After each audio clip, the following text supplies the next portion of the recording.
Welcome back to Connect with Rohan De Alwis.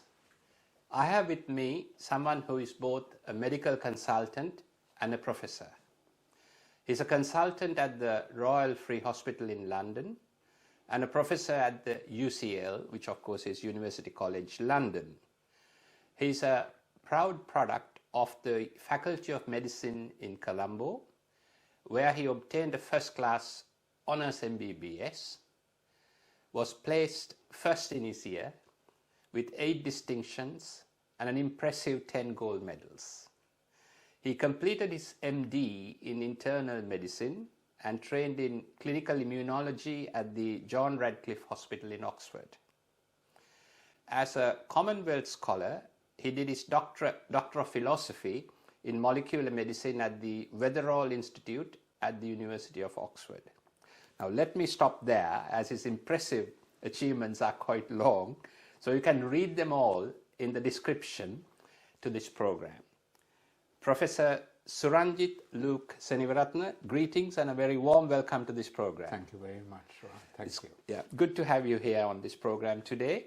I would like to ask about where you started life in Sri Lanka, where is home, and about your education, in addition to your studies, whether you did extracurricular activities, etc. So the floor is yours. So yes. Start from where we all started, the birth. Absolutely. So I was born in DPhil, Colombo, where a place very well known to a lot of people, Anderson Road, and then went to St. Peter's College, Colombo 4, where my dad also attended and was a sportsman in his day.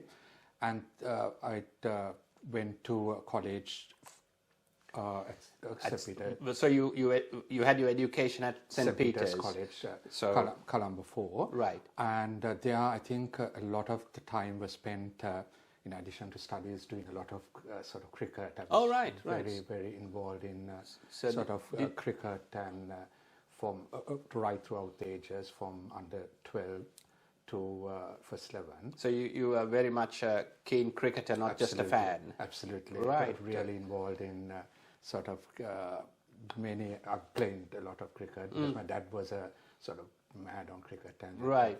Right. So are you your family a few generations of Peterites, or what's the affinity to the school or quite college? A few, because my dad went to St. Peter's and many of his brothers went to St. Peter's. I see. And since then, a lot of my cousins and their children have gone to St. Peter's. Right. So how did you, or what made you join the medical college in Colombo, or why did you choose the medical profession? Because you were obviously at St. Peter's, then you were excelling in your sports and of course studies as well, I presume, to gain entry to medical college. Yeah. But what made you choose medicine as a profession?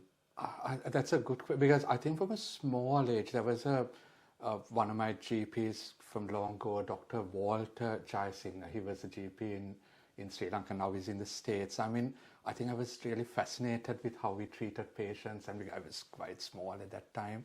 And I was always so enthused to interact with him, etc. And I think that was something that always I had it within me.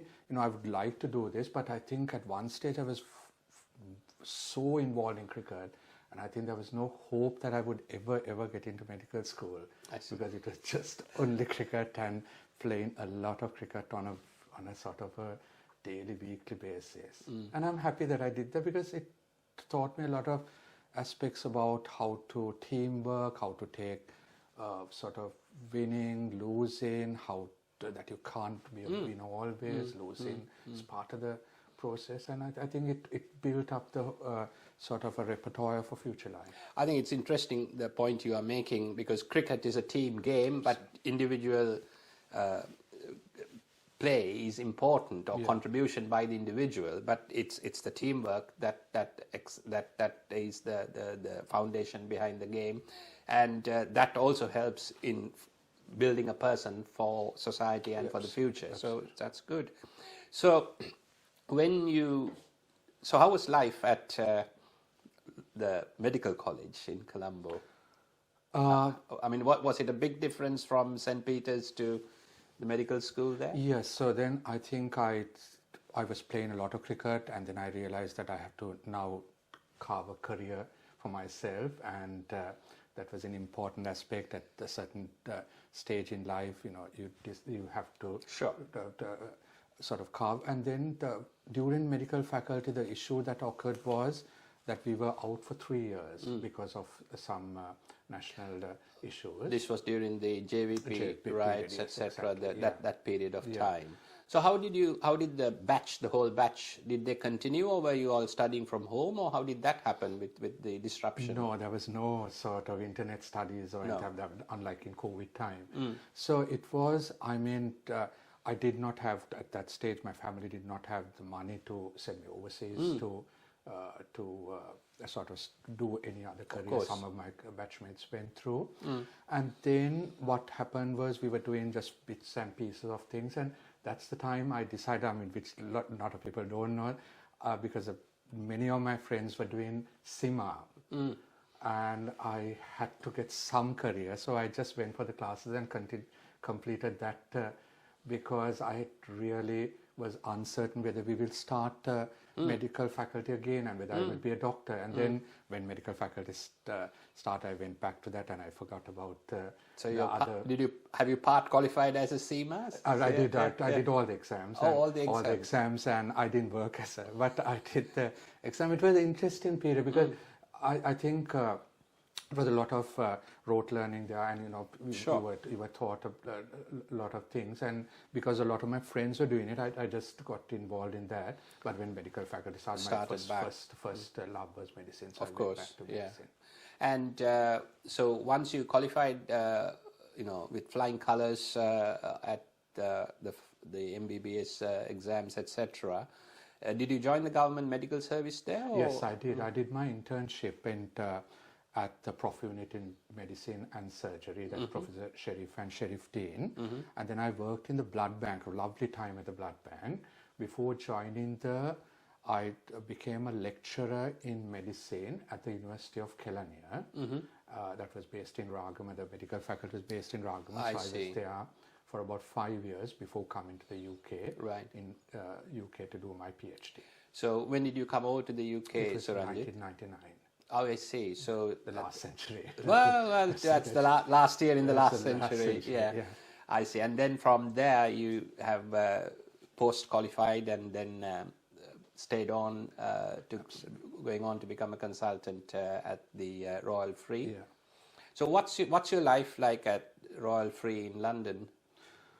So I'm an immunologist, a clinical immunologist. If I explain that field, it's a combination where you see a lot of patients. I mean, it's a basic clinical job. You see 3 groups of patients, with patients where the immune system is not working, allergic patients, and patients who have a condition called autoimmunity. But in addition, because immunology is a new field, it's a fast developing field, you're involved a lot in teaching. That's an important aspect because things are moving so fast. I mean, COVID was a good example where immunologists got involved very, very sort of in a big way. And the third thing is we also oversee the laboratory function.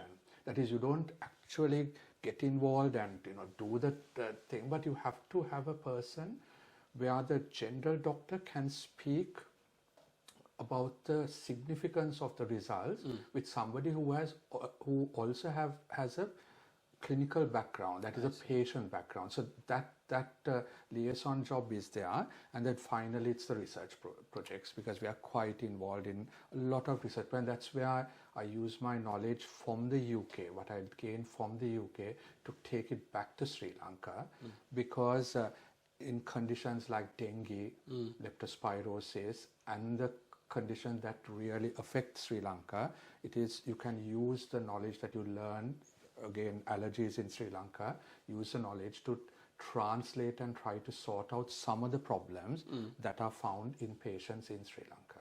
So that's an interesting point, because you are now making a link or a bridge between your education and the background from Sri Lanka to what you have learned and discovered here in the medical profession.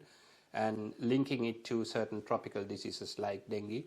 I mean, I almost lost my life once about less than a year ago under dengue. You know, I just the platelet count dropped to 18,000. Okay. Yeah. Okay. So, and then there are, obviously it's very important for our viewers as well, there may be many Sri Lankans or British-based Sri Lankans or overseas-based Sri Lankans who visit Sri Lanka regularly, come back and then they fall ill thinking it's just a flu, but only to find or not be discovered medically in the Western Hemisphere that the patient has got dengue.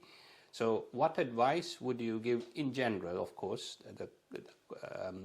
to somebody who has spent a number of, so let's say a week or two in Colombo or Sri Lanka, unknown to them, they have been stung by the dengue mosquito, and they come over here, they fall ill. What's the best advice? I'm not asking a general advice like, what if I have fever, take a Panadol? That's the answer that you can give rather than go to specifics. Okay, because it's important. Yeah, I think when it comes to travel, we all travel a lot now. I mean, that is something with that is seen. And the important thing is, I think when you're talking to your doctor, don't forget to mention that you have been in this specific place. It can be Africa, it can be South America, it can be Asia. And then at that stage, the doctor the GP could pick it up and then take the questioning down that line. But then if by chance they have to go to hospital, again mention that, because the important thing is dengue. Now, very few patients are seen in the UK. Yes. So the important aspect is for that consultant who is looking after the patient to identify, to recognize the possibility that it could be dengue, and then make the appropriate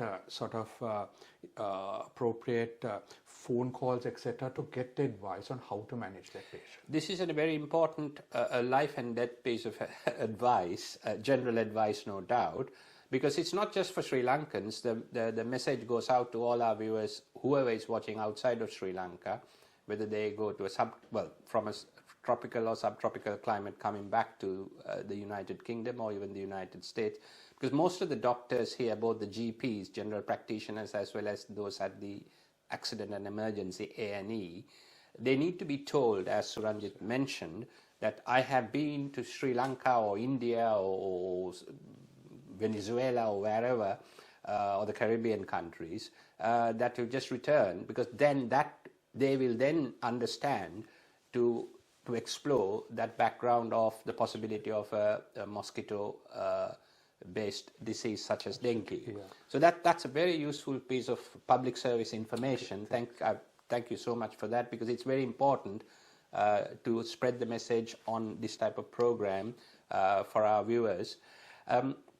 So you've basically established yourself in the UK at the Royal Free as a consultant, and you're also a professor at the UCL, University College London. Tell us a little bit about what you do there. I think that is with teaching and the laboratory and the research aspects of I see. And that's the research that we do with Colombo in Sri Lanka, because there's a lot of collaborative research going on with many sort of publications on conditions found in Sri Lanka. And we have some very good collaborations with both the state sector and private sector. Right. Where we have looked at conditions such as dengue and COVID to be able to produce quite a lot of papers specific for Sri Lanka and Asia, South Asia. So you liaise with not just the private sector, but also the public sector, such as the hospitals and the health service and so on. And liaising with both the sectors, is it more convenient or more efficient to liaise with a particular sector in the Sri Lankan state, or like the public sector or the private sector in the health field? I think it depends on the person driving the project at that sector. That is the person you coordinate, because you can be in any sector, but if that person who is coordinating with you is good, I mean, the project will run or fly. If that person is not really efficient, then you find that the snags occur in the project. So I think the important thing is to recognize, identify, and have a sort of both, because certain conditions like, now say, a condition like leptospirosis, it would be more in the state sector that you would see the patient, because the patients, there won't be a lot of patients going to the private sector for that condition. While another condition like dengue, we got some very good data from this private sector, but we combined it with data from the government sector, because then you get the overall picture rather than having a skewed picture of certain demographic populations who can get into private healthcare, etc. That's really good to know, not just to understand, but to know firsthand that there are people in the UK, professionals at the top end of their fields, coordinating and sharing the know-how with our colleagues in Sri Lanka. That's really something very important and useful to know. So Suranjith, it's important that you shared the fact that you liaise and coordinate with knowledge transfer, so to speak, with Sri Lanka. I mean, Sri Lanka has a good professional know-how pool of resources, but equally there is a vast element of what we call brain drain. You and I included in the previous century or the decade. How do you, as an overseas-based Sri Lankan, where your heart and mind is still in Sri Lanka, how to assist the country and so on, which you explained in detail within your field, how would you see personally yourself putting back further brain gain, I call it, as opposed to brain drain, especially within the health and the education sector, because you are at the UCL, University College London, the links and the experience that you have here to share with our compatriots in Sri Lanka. So before 2016, I was going to Sri Lanka about 3 times or 4 times a year to be involved in research projects and in sort of teaching, mainly with the conferences, the academic bodies, etc. there, or professional bodies. And but then in 2016, I started going there every month. That is, I spent it 1 week each month. Right. The importance of that was because it being on the ground, it helped sort of focus the projects, get projects sort of going faster, and being able to meet people, discuss projects, get the ideas and transfer ideas. And during those times, I was both seeing patients and also in Sri Lanka, because that is a very important research sort of base, because you do studies on patients and clinical material so that you can put it back to clinic as soon as possible. And secondly, and that's what we're all trying as clinicians, trying to find something good for the patient and something easier, cheap, etc. for the patient. And secondly, I was involved in a lot of educational matter, both for medical students, postgraduates, and at conferences. COVID came and put a bit of a sort of block to that, and there was a lot of online sort of discussions, and even our research projects went up on an online basis. But then subsequent to sort of COVID settling down to an extent now, since March, I've started going back to Sri Lanka, and I go quite frequently there, and I involved in number of sort of projects, research and teaching projects, and transferring sort of a lot of technology and educational material back to Colombo. That's important to know, because physically being there on the ground, it really helps. Absolutely. I mean, that's my first-hand experience as well. But equally with the new social media technologies and all of that, that can be sort of put on the fast-forward gear. So you have still personal family links to Sri Lanka?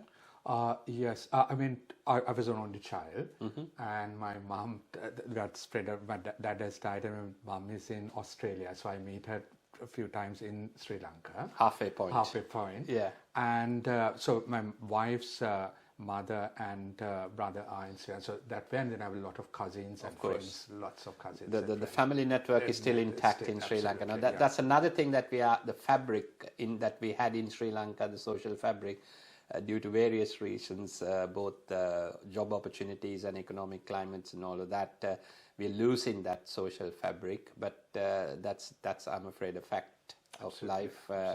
But you still are able to maintain that. So Ranjit, somebody who's based now in the UK, do you have links with Sri Lanka-based associations and organizations here? Yeah, I think over the last three or 4 years, I've got involved in the Sri Lanka Medical and Dental Association in the UK, which has been established for a long period of time. Yes, that's the SLLF-UK. Yes. And I'm in the council with them and trying to put in my sort of expertise in there, and that's a great organization. SLMDA is a very long established association that has continued with a large membership indeed. Exactly, and they do good projects on book donations, etc. medical student. And the next one that I've been involved recently from about a year ago was the Sri Lanka Leukemia Foundation, which is again, I mean, looking at the people involved also in the SLMDA, the people in those associations spend so much of their time, their own time, which they can go traveling, etc., to make someone else's life better. And that's something that really touched me, and that's why when the Sri Lanka Leukemia Foundation, they donating sort of material, equipment and other things to Apeksha Hospital in Maharagama. And that's, I mean, when I observe some of the others who do so much of sort of fundraising, it is absolutely mind-blowing, and it is something to be admired. It is indeed a very good cause. Just you mentioned Apeksha Hospital, which is the National Cancer Hospital in Sri Lanka, which is based in Maharagama. Out of curiosity, I asked this question because I don't know the answer. Are there other cancer hospitals outside of Maharagama as well, to the best of your knowledge? Yes, there are. Initially, it was all focused in Colombo, but then it had to be because with increasing number of doctors specializing and coming back to Sri Lanka, I know that there are several sort of oncology units across the country in many places. And if it's a more complex condition, probably Colombo, they'll be sent to Colombo, but a lot of the other conditions can be treated in the periphery or outside at the regional level, the base hospitals. And that's important because when it comes to a condition like cancer, I mean, it's not only medicines that the family, the transport, the staying, etc., adverse effects, being access to hospital. So I think I know quite a few colleagues of mine, because they have come to the stage where they are senior consultant now in Apeksha and the other hospitals, the oncology hospitals in Sri Lanka, and they're doing a fantastic job, absolutely, trying to reduce cancer, the cancer burden in Sri Lanka, because that is another condition with heart disease and lung disease. It's another condition that is increasing a lot in Sri Lanka. That's the reason I asked this question, was because I wasn't very clear whether it was a totally centralized cancer treatment system or whether it's decentralized for the initial feedback or the approach by the patients. So that's really good to hear, that the regional hospitals as well as the big hospitals, general hospitals, are geared to deal with cancer patients and so on. Because I know in Kandy and Gaul, I mean, those are Karapitiya, very good units. That's the reason why I wasn't 100% sure, because I've heard of stories where people go there first and they are treated and some come back home and then some are referred to the Apeksha Hospital in Maharagama. Now, I don't know whether this is an area that you want to talk about in general terms. The CKD, the chronic kidney disease, which was mainly seen in the North Central province. Now, I think Helasarana and APSL, the two charities based in the UK, they had organized water treatment water purification plants, mini plants, as well as I think Hela Sarana as a charity, they provide breakfast at the Anuradhapura Hospital for the patients who come there for CKD treatment. Now that's the point I think, Suranjith, you were referring to. It's not just the treating of the patient, but it's the people around, the family, those who are affected by it directly and indirectly.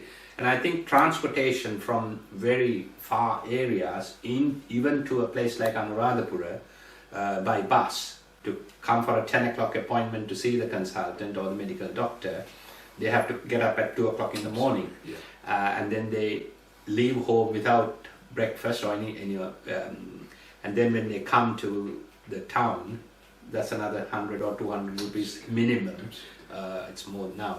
So I think that's the social structure I think you are involved in as well through the DP. And another thing is, I know APSL and LSRN both. I know many persons in those organizations, and they are doing wonderful work, because I think even the Lanka Foundation combined with LSRN in making one donation, and APSL has been. I mean, I know a lot of people, and I think a lot of organizations, if they get together and take certain aspects of care that is in addition to what is being given by the government of Sri Lanka, there's a state will have to give some.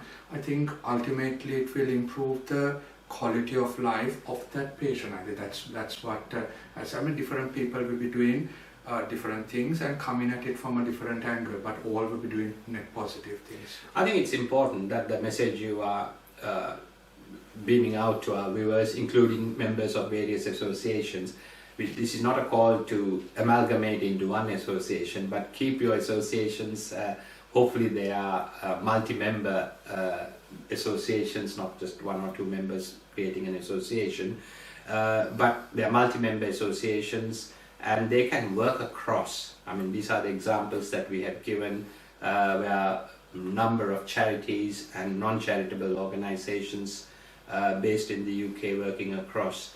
You mentioned Dr. Walter Jayasinghe. I think he has in the States a Sri Lanka Foundation. Yes. I think Sri Lanka Foundation. Sri Lanka Foundation in the US. Now that's another association or a group that's doing a lot of work based in the US, but for Sri Lanka and in Sri Lanka, and also engaging with the communities. So that's important. I think it's the message that we need to send out. And it's I think it's medicine plus, meaning it's not only getting a medicine to the patient. There's so much of things around there. I mean, educating the staff and helping them to further develop. Then the patient themselves, their families, their relatives, etc. It's a disease is not just a single thing, and that's what I think the different organizations in all that they do, say LSRN and SL in chronic kidney disease, or SLMDA in medical student education, SLLF. I think what all those organizations are trying to do is, okay, the state will do some aspect, the individual will do another aspect, but how can we complement that? That's one small thing I think that could be, if any youngsters are listening today, is for them to step up and try to join this organization, whatever it is. Yeah, I have to stop you there because I want to expand on what you just said. Now we are talking not the first generation Sri Lankans, we're talking about the second and third generation Sri Lankans living overseas. I call them the international community, or Sri Lankans internationally. Some may call it the diaspora, whatever. Yes. I'm not too bothered about the linguistic aspects, but I do see most of these associations are still very well attended to, and the membership, the majority members are the first generation Sri Lankans. So the way we try to engage with the second and third generation local Sri Lankans, who are actually, in this case, British as opposed to Sri Lankan, so the British person of Sri Lankan origin. Now that's a big challenge, a big ask. In your own way, and there is no right or wrong answer. How do we engage with the new generation Z in English, generation Z in American? How do we interact with them?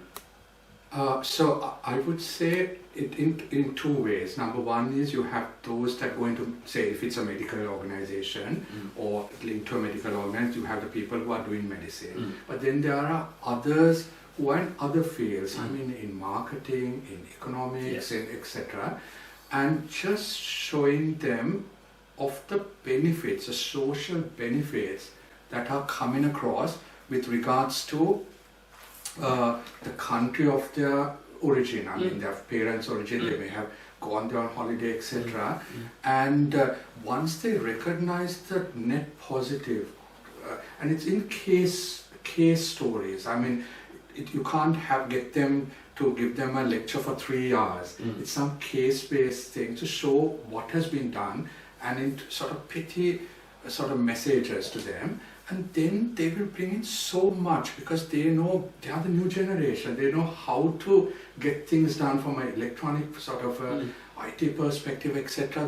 Because the older generation might take a bit longer to know the newer techniques that are coming, and both working together, because you have the experience, which is so important. Experience is so important to select the correct direction, etc. But then the other generation the people in the organization showing them the net benefit that is reached to both the country, to the individual and themselves, and they just have that happiness in them and that satisfaction, and that would again help with regards to getting people and keeping them in that organization. That's really good. Before I conclude, I want to ask one more question on the same generation Z.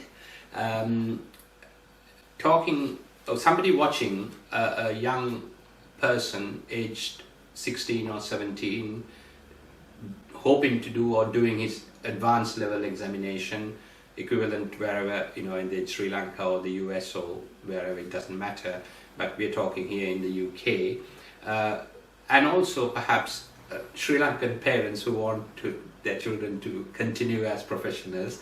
That's another debate for another day.